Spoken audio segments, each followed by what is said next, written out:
Welcome. This is Matt. This evening, we're talking with Leonard Cerzosie of the band Lenne. How are we Hey, doing what's this up? evening? Doing great, doing great. How are you? I am doing well. Thanks for having me So, on. Appreciate it. let's talk about your new album or your new EP. And I don't want to butcher that either. It's sympathetic antipathy. Yeah, sympathetic, antipathetic. Yeah, it doesn't roll off the tongue for for a lot, right? But that's the one. Yeah, it's five songs that I did over the last couple of years in various studios with various people. But Morgan Rose kind of, headed spearheaded the whole campaign. So definitely excited, and I appreciate you helping share it. Really. No problem. So the screaming, that's the newest single out, correct? Yep. An acoustic version. Um, well, the Scream. Well, right now we actually released the whole EP, but the Scream is the first title track, Mm-hmm. the first track I say on it. So that's what most people are hearing right now. If they're going to listen to a song, that's the one's coming out. The Right. acoustic track is the last one, which is actually a re-release from a couple years back that Morgan and I did. So the only official single we released on it is "Letting You Down," which we did about 10 months ago. Okay. So with like the climate being so weird with the pandemic and everything and touring being so crazy and all that kind of stuff, we just constantly were changing what we were doing with releasing stuff because we were going to do a single every couple of months. It just things weren't working that way. So when 10 months passed and we still didn't put out another single officially yet, we just put the 5-song EP out all at once. So right now that's everywhere. But the first track is the Streaming, which isn't officially a single, but most people are hearing that right now from us. Right. So, yeah. Okay.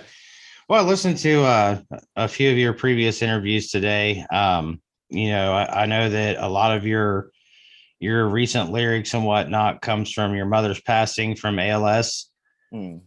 Yeah. and my condolences. I appreciate it.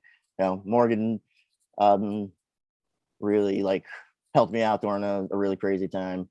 Because started writing music while she was still alive, and then finished up if she passed. So definitely a personal thing for me. Of course. Right. So ALS is one of those things that there are terrible elements out there, of course. But for me, experiencing it firsthand, wouldn't wish it on anybody, of course. So it's nice to have music, though. Well, nice in quotations, of course. It's nice though to have an avenue like music to be able to get out that kind of feelings that you can't get out in any other way. Mhm. And with illness and death and stuff, when stuff is so permanent, your heart and your brain looks for somewhere. And from a lot of people and most people I know in my life, that's what music is for them. So it's definitely been that for me. And the process of writing this, or writing and recording and finally releasing this EP, was like a 4-year process from beginning to end, really. Because 2 years I blame on the lockdowns and everything, though. Although Right. that was kind of like good in a way, because we did revisit some stuff, and the final product was way better, in my opinion. Like, I was way happier. Like, I'm happy with the final product. So Right. if that's, you don't want to release something and hear stuff or hear it in a way and you're like, oh, I wish it was a little better. I'm totally happy with it. So I hope other people just enjoy it.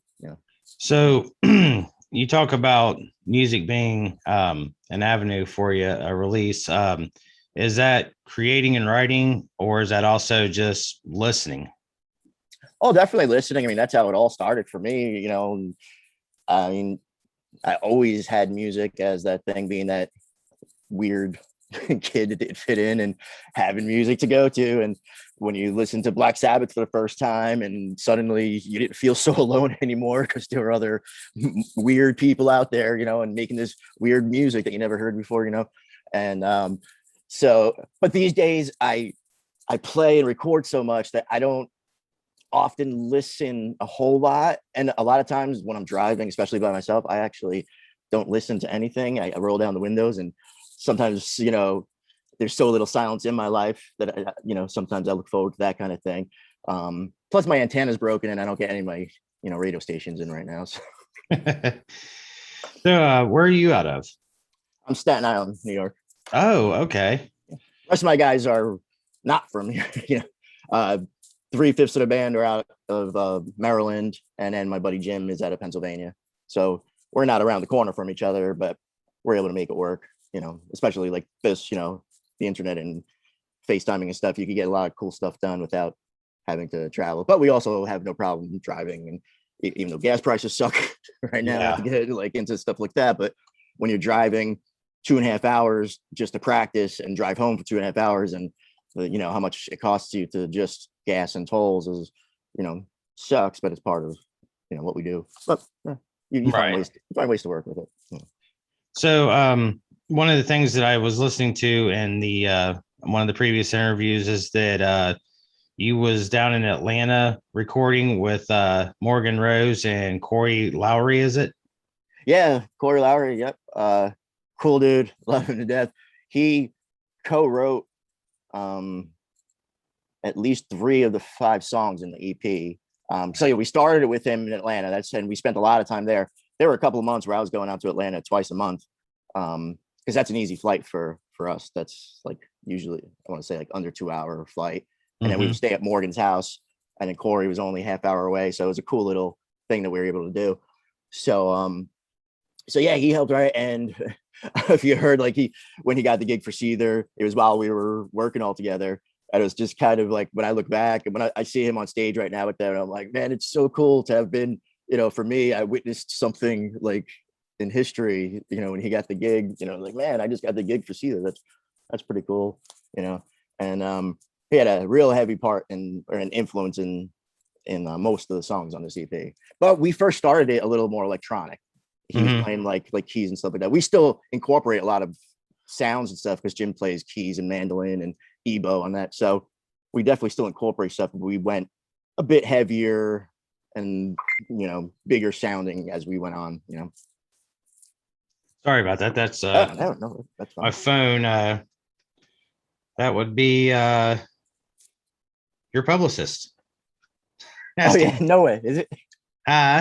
Is it really? Shauna, yeah. That's great. Tell her hello.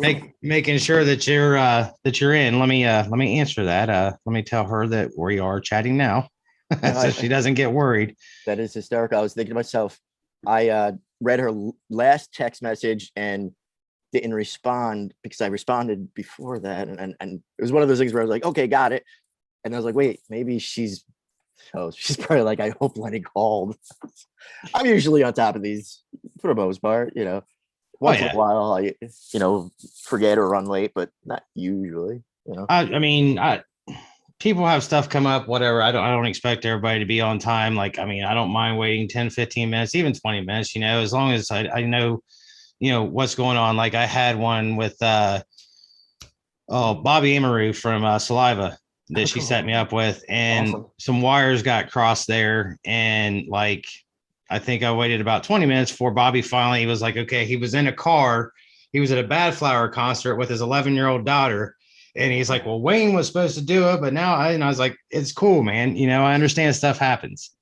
Well, I mean, that's at least a funny good, not just, oh man, I overslept. At least it's like, right. Although that, and then sometimes there's time zone differences too, that I've had that happen where people not forget, but miscalculate what time zone, people are in. Right. Even like talking to a guy from Australia where it's like, man, you can't get as far away as that, I guess. Right. And that was the interview that I was listening to, and it was cracking me up because he was talking about how he, like, when he said mate, and to American people it's bro, and it was a good interview. I mean, and that's how I kind of base most of mine off of is I watched some previous ones, try to collect some information along with the press releases, and it gives me more of a sense for the artist too of how I can approach them. That's cool. That honestly, it makes it way easier for me to be myself and honest when it's real questions about stuff that I actually know answers to. So I appreciate that. It does mean a lot to take the time for you to take the time, because you could just run into this completely blind if you wanted, which I would have no problem with either. I have.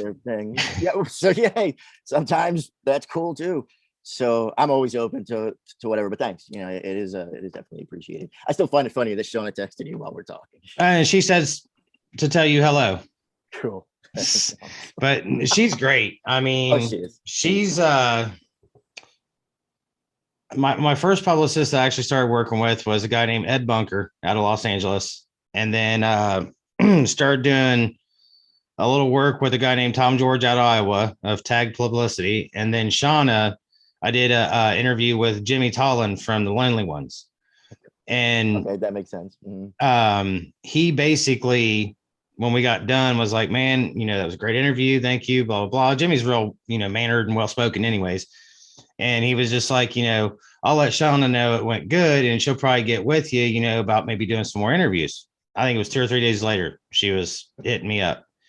And so, I mean, that's it, in a sense, it was a blessing because, you know, when you're a small media outlet like myself, I'm still building my website. You know, I've got 19 videos, you know, 38 subscribers. I'm, you know, it's great to have people like that that are willing to take a chance on you. Oh, yeah. Absolutely right. Yeah. Almost, I mean, a good chunk of people that she introduced me to professionally just within the last year or so, you know, I've maintained friendships with, especially through social media. Everybody supporting each other. You know, it doesn't take much to click like on somebody that you just did an interview with for other people. And, you know, like, it's not competition. It's good to support each other. Right. It goes around. I always try to find your pages and stuff too before I do an interview and follow and like, you know, you try your best. Because, you know, we're not, you know, the way I put it is we're still not like a headliner right now. We're just doing our thing. And the EP is fresh. And we did a 2-week run the end of last year that was like, we were okay with it being a bar run, but it was a straight up like bar or one night. And I'm not putting it down. One night it was a bowling alley, but they had a cool ass stage and everything at this bowling alley. But then we played the basement, which had another cool stage though. But it was just one of those things where it was hard to go find places that, it's always hard to find places that have a crowd of some sort or following of some sort so that musicians can play to people that aren't necessarily there just for you. So when you're touring around places that don't know who you are, it's really hard to bring people in. So we did have a rough run like that. But now we've been doing one-offs and we have things planned. We're, you know, planning like one show at a time and kind of working with bands that we know and trying to make little events, you know, and waiting to see when the tours open up a little more too and hop on some festivals and tours, you know. Right. Which we've been, you know, hoping Imagine's gonna hook us up with, but we're also not the only band on the label. So when things, you know, come up, there's a list. But we just, I feel we're just getting started, in my opinion. So right. I'm fine with the way things are going right now. Well, and I mean, honestly, I mean, of course, you know, I would like to interview somebody like Ozzy or Seether or Metallica or whatever. Totally, yeah. But I find bands that are up and coming or, you know, somewhat established that have a great following, you know, more interesting. You can actually chat with them about different things. You know, these guys like Ozzy and all them, they've heard every question out there. Right, I'm sure. Right? Yeah, so they're like, yeah, you know. So it's I like working with people that are, you know, like yourself and other bands that I do because that's interesting. Yeah, that's cool. You know, they want to get themselves out there. I want to get myself out there. So we kind of have a common goal. Yeah. You know, and it works. And one of the people that you supported back when turns into Metallica status and wants to get back on your show, guess what happens to your show? Exactly. Like, oh wow, this guy's got Metallica on his show now. So, right. Yeah, that's definitely a good way to think about it. Yeah, that's cool, man. So now being out there in Staten Island, I mean, you're surrounded by quite a bit of music, New Jersey, like you said, Maryland, New York. Is there like anybody out there in particular that you hang out with or this rub elbows with? Or, I mean, you got any, you know, I guess what I would say is other musicians you hang with? Um, for a while, that would be an easy question to answer. But once again, since COVID and everything, there's been disbursement, and there aren't a lot of people do think that New York has a great music scene, but it's not like as great. Like Staten Island in particular doesn't really have a place for a rock band to play, unless you're a cover bar band, Mm-hmm. that wants to play for $200-300 for the night, which is, I'm not putting down the same, but if you want to do that, you could find places to play. But if you're an original band, um, even if you're a big band, it's hard. Staten Island is not the easiest place to find venues. Moving to like Brooklyn and Manhattan, though, of course, is another story. Right. So like a band like Don't Believe in Ghosts is one of our label mates. So Mm-hmm. we try to show them support. They played in like Brooklyn a lot, so they're from the Brooklyn, Queens area. Um, and then, I mean, it's kind of funny because my current bandmates are from bands that I used to hang out with, and over time things happen and bands just don't stay together forever. And now all my bandmates, so I just out of respect don't want to even mention those bands just in case Right. there's Right. any weird feelings. Right. Um, and then other than that, and I'm not trying to sound like whatever, but I do have a couple of buddies in my area that when they're around, like JD from Black Label Society, when Mm-hmm. he's around, we get together and either record, or he'll play like, or Bob Pantella from Atomic Bitchwax, and or Monster Magnet drummer from both of Mm-hmm. those. Good friends of mine they're in New Jersey, but only like 20 minutes from where I live in Staten Island. Right. So it's so much easier for me to get to them than to go into Manhattan and stuff like that. Like so much easier. Mm-hmm. So, I mean, we were just recently did a gig together in Allentown, PA, for a friend of ours. So, and their bands are awesome. Of course, Black Label Society, but Atomic Bitchwax, I think, is underrated. If anybody doesn't know who they are, check them out. I think they're all, also members of Monster Magnet. There's only 3 of them in that band, and I think the 3 of them are also in Monster Magnet. Okay. It's funny how things go. Well, in this industry, you kind of have to like constantly do stuff and hustle. So for a while, I was, not that I'm not in these bands anymore per se, but I was actively in 3 bands from my area, and people are like, "Well, how do you do it?" type of thing, or "Why do you do it?" Like, well, I can't really sit still, and I don't make enough money to sit still. So I only make money if I'm working, doing something out there, and this, Right. there was a time we were really doing well at one point where it was getting easier to book, and then bam, everything shut down. And since then it's been really difficult to find ways to make this, but it's coming back in different ways, Right. a lot of different ways. Yeah. That's a general consensus with most of the artists I talk to. They were just getting ready to like blow up, or they were just getting ready to release this or release that, and the pandemic hit and screwed it up. And I mean, it wasn't just musicians. I mean, it screwed everybody. Oh yeah, of course. I mean, and some states were worse than others. I mean, I know now Ohio is pretty laxed. Yeah. As a matter of fact, when the Lonely Ones just played at the Newport, they no longer had any restrictions. Before, you had to either show a vaccination card or a 72-hour COVID test, and they encouraged wearing masks and whatever. And we have incarceration that's going to happen here this year. Nothing about Sonic Temple or anything like that, but I mean, it's really opened up around here. And I mean, a lot of people know that, you think of Ohio, Midwestern state, cow tipping and all that bullshit, but Columbus and Dayton and Cincinnati, even Cleveland, all have like great music scenes.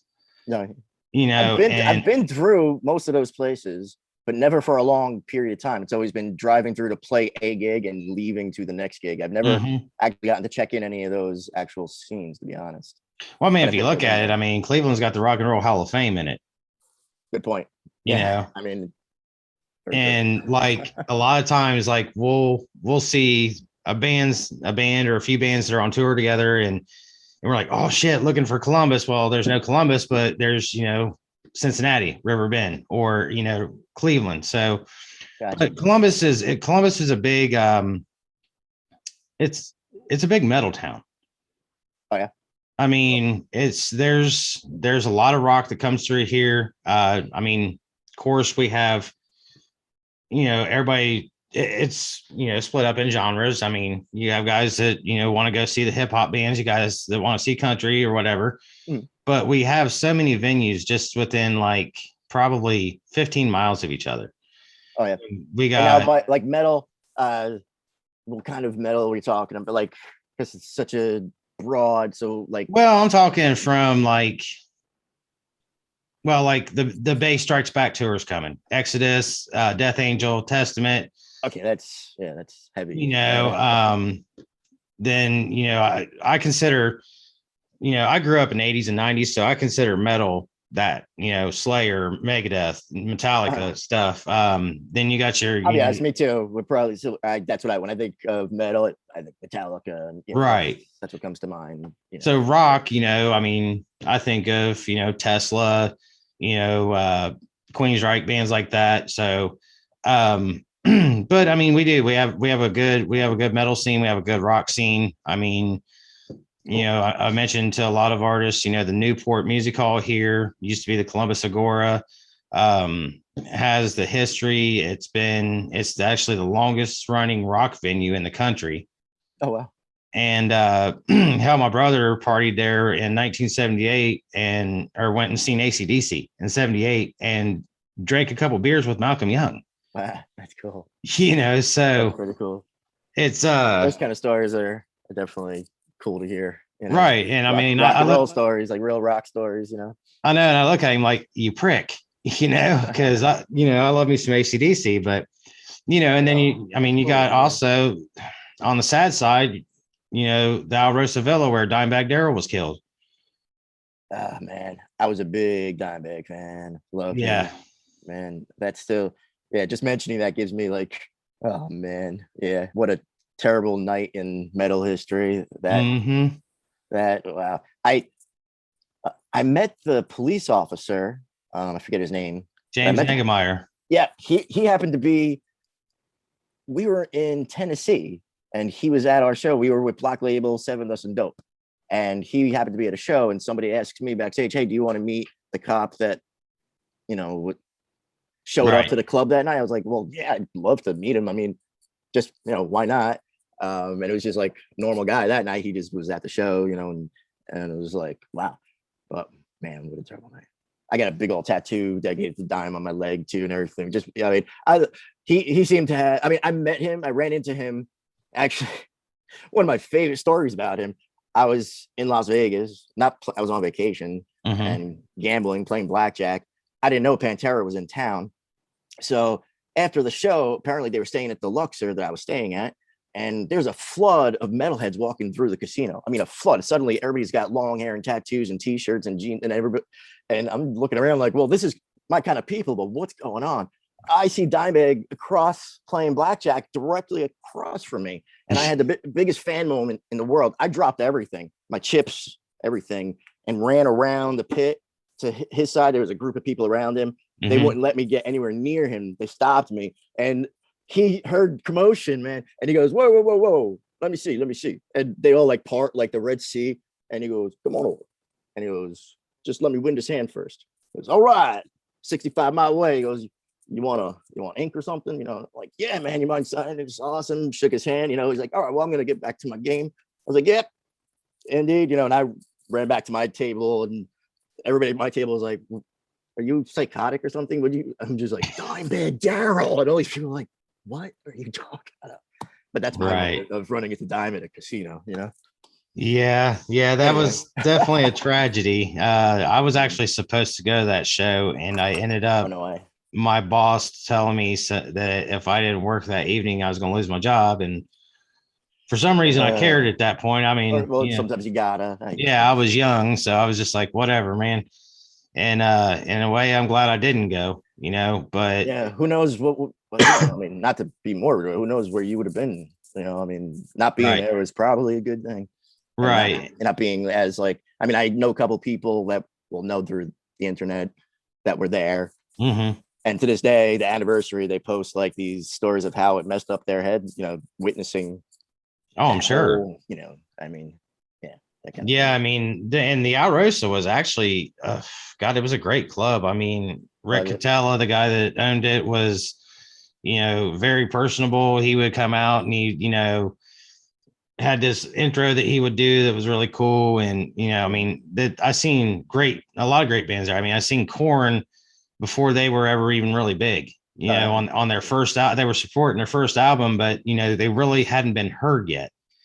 Gotcha. That's So, cool. I mean, it was a great venue, but it's speaking of venues, as out of all, the ones that you guys play, what one's your favorite? Which one is, you're going to go to and you're like, we're going to rock this joint tonight?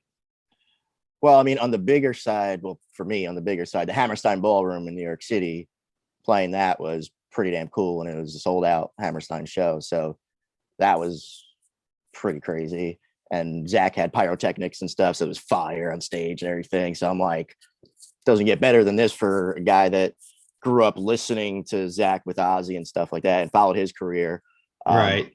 these days, I don't follow as much. I love Black Label Society, don't get me wrong, but I definitely loved his days with Ozzy, his style with like No More Tears. That was a really cool style to me. It was like such a weird, he was able to incorporate like his country root thing that he liked to do, like Pride and Glory, but still made it metal. I don't know, so that one was definitely big. But one of the biggest, I don't remember the venue it was. It was Duluth, Georgia. It was big. It wasn't an arena, but it was a Wild Bills. Mm-hmm. I think it was called Wild Bills, and it was a packed ass place. And since it was near Atlanta, it was more of a 7 crowd. So, because every night, like Black Label, well, sometimes they would switch who headlined. If I'm not mistaken, my memory, that was like 11 years at this point. Wow, yeah, that was 2009, maybe. Yeah, that was 2009. Wow, crazy. When you start thinking in terms of decade, you're like, oh Right. man, what happened to my life? Oh my god. But whatever, I don't. I still, well, mentally, I feel young. Physically is getting worse and worse. That part's getting like, I, oh f- I man, feel you on that one. there are some things I still thought I was invincible up until a couple of years ago. I started being like, okay, now I know what all my friends are starting to complain about about Right. Right. getting a little older and not being, Hurts a little longer and everything else. Yeah. oh man, oh yeah, oh totally. But yeah, so Wild Bills was definitely a big one too. And I mean, there were so many of that particular tour, but locally, one of our, like New Jersey has a club that a lot of people know. Now, the Starland Ballroom. Mm-hmm. I've played lots of shows there, and that's a cool venue. Well, I haven't been there in a while now. At this point, probably a couple of years now. But for a while, anytime somebody cool came through, I would like to see them there. And we ended up getting to know the people pretty well. So when bands like Candlebox run through, we get an opening slot. We opened up for a lot of like either 80s or 90s bands that were doing, tours in between albums coming out that they weren't getting a whole lot. So we were, the local support. But it was fun to play for, a lot of them. I mean, we like to get on shows when we can with whoever, really. Right. I mean, we like to play. So, one of the things I did hear in an interview that kind of intrigued me is your songwriting is most of your songwriting is about serious issues, either in your life or going on around you. But outside of that, I mean, I can tell you said that you guys are all kind of goofy. So, I mean, when you sit down to write a song, is it just like, I see this face now, you're smiling, you're laughing at stuff and whatever. When you sit down to write a song, is that where just like the serious, Leonard or Lenny comes in and you're just, Leonard's fine, by the way. That's okay. It's funny though. Yeah, I guess it's it's definitely not an on-off switch, but definitely different modes. And I think part of being able to be fun and goofy when you do have a lot of anxiety or a lot of things that kind of torment you to a degree on the mental level, it turns into almost a balance. Mhm. So in the studio and on stage, there is a certain zone I get into. But even that, if anybody's seen me live, we'll dig into these songs real deep You know, you might even see me get upset during the song, but then in between songs, it's right back to, you know, how's everybody doing? Get me a drink. Who's having a good, you know, like, you know, because at the same time too, we just don't want it. I mean, we don't try to put on any certain type of show anyway, but we don't want it to be like a mournful event either. We want the song to just be also your chance to get out whatever it means to you. And then when it's over, all right, how do you feel now? Right. You know, let's keep going, you know, type of thing. But yeah, and in the studio, to me, it's harder in the studio to get into the zone because now you're really like fine tuning it. It's got to be, you know, yeah, there's auto tune and all that, but you can't fake passion. You can't fake, you know, emotion.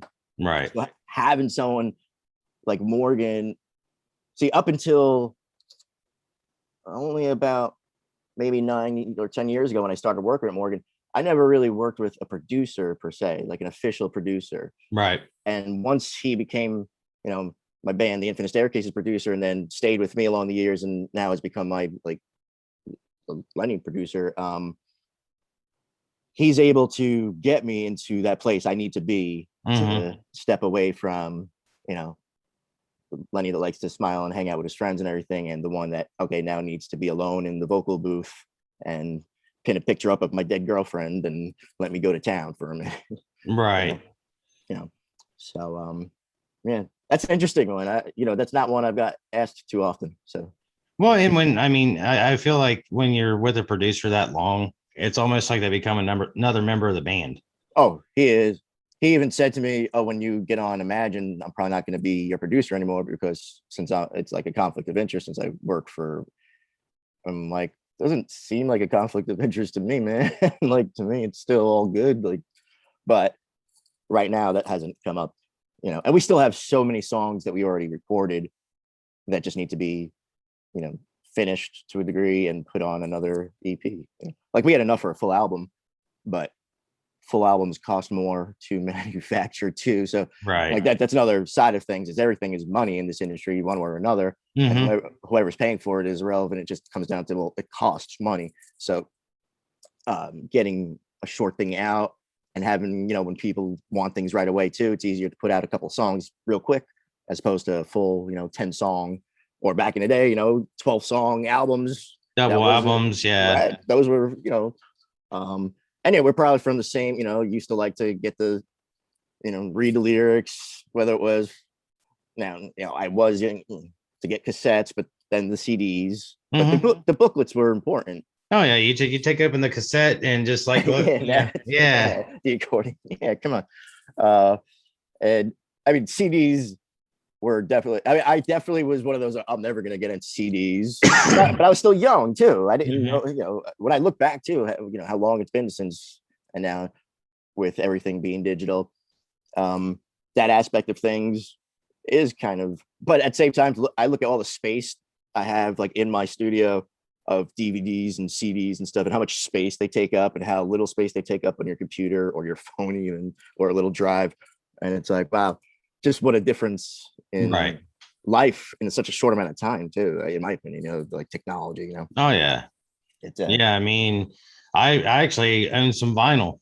My wife bought my stepdaughter a record player.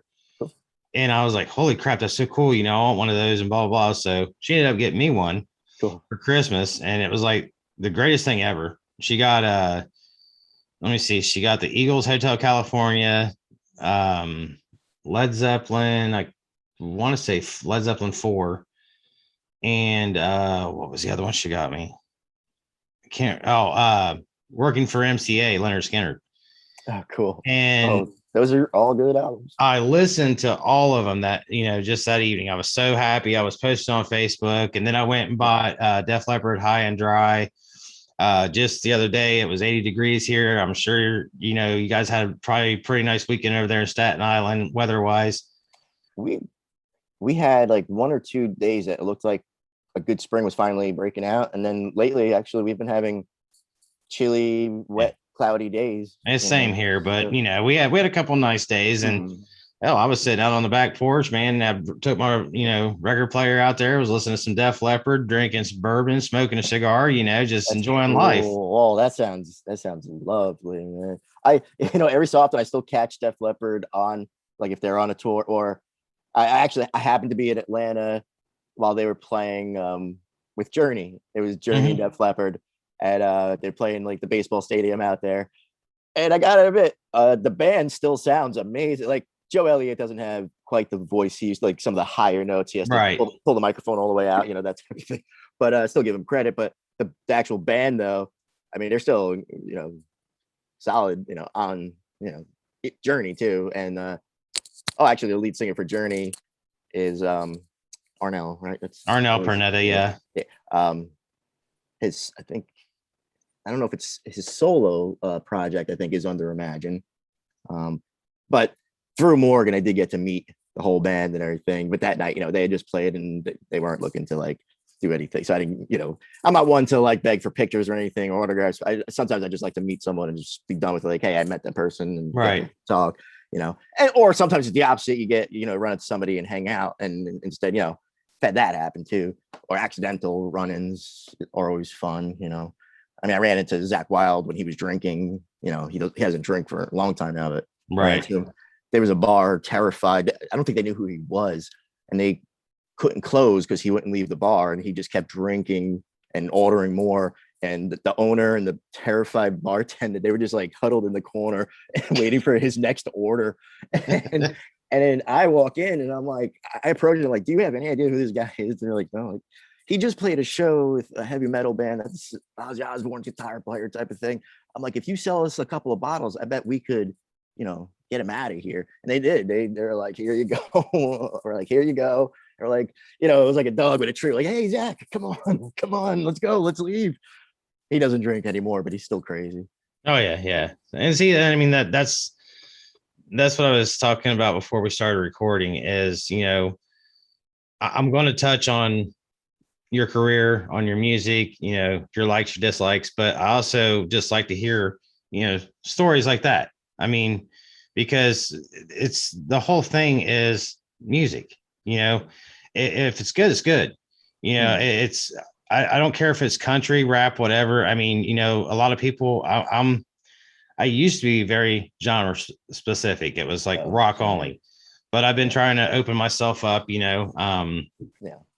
a lot of old country, George Strait, Hank Williams Jr., stuff like that. I grew up around my aunt. That's all she listened to. But I mean, that's why I call it rockmusicandmore.com, is because my specialty is rock music, but I want to do more. Gotcha. That's cool. cool. You can't really expand if you're just sticking to one area. I mean, yes, there's thousands, hundreds of thousands of rock bands out there and stuff, but you also got a whole group of people over here, that want to, listen to you talk to a country singer or whatever. Sure. Oh yeah. So, It's good to have different perspective too, and see what different talents, different types of music bring.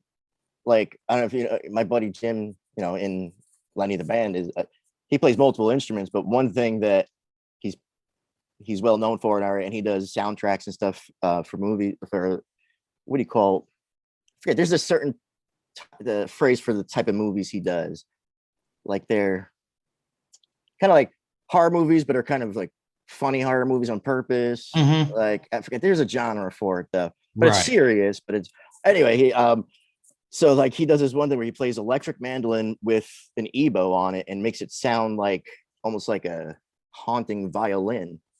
And we use it on lots of music. And there's video of Morgan with him in the studio, like directing him, like pointing to the fret of where. Now that's not from a genre of music. I'm just saying, like, using a mandolin in the studio for a fairly hard rock / metal band is like, well, what does that sound like? And then, well, where'd you learn how to play the mandolin? And then you discover he's got a whole other side to him of music that he likes to play, whether it be like bluegrass or stuff like that. It's like, oh, so there's a whole other side to things. And then back in the day, I was like you too, where no, it was only this type of music that I'm going to even think about. I'm just going to do this and not even think. And then one day it opened up to where I was like, I'm closing my mind to so much stuff, one that I might enjoy, but also I might learn from too. As far as like when it comes to how you're writing stuff. So So yeah, I'm with you on that. I mean, there are genres I just don't tend to like, but can appreciate, musicianship or a song or something like that. I mean, even some of the heavier metal bands, just not even to go outside of rock music. There are some like real heavy metal stuff that I just can't, enjoy listening to, but can definitely appreciate like what they're doing. I'm like, I can't play that fast for that long and that perfect, like especially if these guys are doing some stuff on stage. Right. Like, man, I play a half hour sometimes and I'm having a heart attack. And see these guys, they're playing up there for an hour and a half, or even bands like Metallica that play over 2 hours and stuff. Right. I'm like, damn, good for you. We were bitching on this tour when we had to play. I think there were 2 shows we had to play for an hour and 15. And we were like, what? We don't want to play for an hour and 15. Right. I mean, it was just the type of tour that we were doing. We were on an RV with a trailer, 6 dudes that just got together too, by the way, except, well, as a group, we all knew each other separately and in different ways, but as a full group, we just got together. So we packed ourselves and we drove miles upon miles. And then at that time too, we ran into some storms up in like Buffalo, some bad storms where when you see the tractor trailer trucks pulling over because the snow's too bad, that's when you pull over too. We were like, Rob, pull over, because see that Mack truck and that Mack truck, they're pulling to the side. So let's just stick with them. And we would stay behind them and only move when they moved and stuff. So like there was one gig to gig thing that my poor buddy Mike drove. I think he drove like 19 hours straight, only stopping to pee and eating while he's doing it and drinking his sodas like they were friggin', whatever. But we did it, so that's why when we got to certain gigs and saw, wasn't a whole lot going on too. And now we have to play for so long. But at the same time, the reverse is this, we don't want to get to a gig and they tell us you have 20 minutes to play. Right. Type of thing. Now this is a different type of, this is the bar crawl I'm talking about though. When you're talking about scheduled events or tours that we're playing with other bands, a totally different story. Like when we did our thing with like Black Label and Seven Dust, stage manager was like, you don't show up on time for your setup, you don't play. It wasn't like, oh, we'll wait for you. It was like, this is your setup time, this is your breakdown time, that's it. This is your load in time, this is your load out time. And you had to be there and do things. There was no time for bullshit or arrogance or egos. Not at all, Yeah. All right, man. Well, I'm gonna go ahead and wrap it up with you. If you'd like, I have a Facebook page. It's called Let's Talk Music. If you want to follow me on that, I've already followed you guys. The funny thing is I was looking under your website name, and then I feel like I already let me check, because I might have already clicked, but maybe if I didn't, I will. I might have already followed you, but I'll check that out for sure. Like I said, I always look, and I did have trouble finding your Facebook page, but let me check that out, man. Yeah, I'm not real tech savvy, so it's it's been a process. It's not my favorite thing in the world, but I've come to terms with it to a certain degree. But then I'll go like days without doing anything, and then I have to catch up on so much, and I'm like, it's just easier to do it daily, check your emails and stuff like that, and answer your emails and answer your text messages. That's a bad thing for me too. I'll read something and then I have ADD, like I'll just like, ooh, a bird, like people like, dude, I saw you read my message, you didn't answer me. I'm like, you and everybody else that texted me today, I'm sorry, it's nothing personal, I swear. But I will definitely hit you up there, and feel free to stay in touch, man. Nice talking to you, really do appreciate it. It was really cool, and I'm gonna let Shauna know that not only did I call, but I was actually on time. I think I was 2 minutes early. Possibly. He was early, yes. All right, so I kept checking. I got your back, man. I got you on that. All right, cool. All right, all right. Well, rock and roll again. Pleasure talking to you, man. Hopefully. All right, buddy. Have a good evening or good evening. You too.